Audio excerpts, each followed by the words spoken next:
আপনারা অনেকে জানেন না, আমাকে গুম করা হয়েছিল। আমি তো জামাতে ইসলাম করি নাই, আমাকে কেন গুম করা হবে? আমি 16 দিন আয়না ঘরে বন্দী ছিলাম। আয়না ঘর সম্পর্কে যদি কারো জানার থাকে, আওয়ামী লীগের ভাইয়েরা আমার কাছে আসেন, আমি আপনাদেরকে বলবো। আমি বিগত 5 তারিখে বলছিলাম এবং ওখান থেকে এসেও বলছিলাম যে আমাদের মরহুম জামাতে ইসলামের যে সভাপতি ছিলেন গোলাম আজম সাহেব রহিমাউল্লাহ, ওনার সন্তান, ওনাকে ব্রিগেডিয়ার জেনারেল আমার আসবে, তাকেও ওখানে রাখা হয়েছে। আমি ফিরে আসার পর বলছিলাম আমার সাথে সাক্ষাৎ হয়েছে, উনি জীবিত আছেন।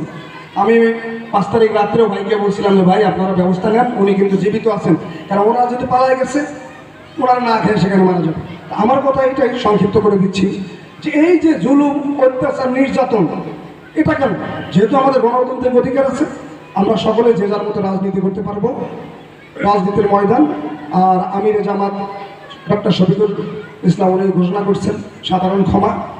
তো আমাদের টার্গেট হচ্ছে যারাই যে রাজনৈতিক দলের সাথে সম্পৃক্ত সকলেই, আপনারা সকলেই সৌহার্দ্যপূর্ণ আচরণের সাথে একটা ভ্রাতৃত্ব বন্ধনে আবদ্ধ হয়ে আমরা পুরো উল্লাপাড়া সহ সারা বাংলাদেশকে একটি ইসলামিক রাষ্ট্রে পরিণত করব, ইনশাআল্লাহ।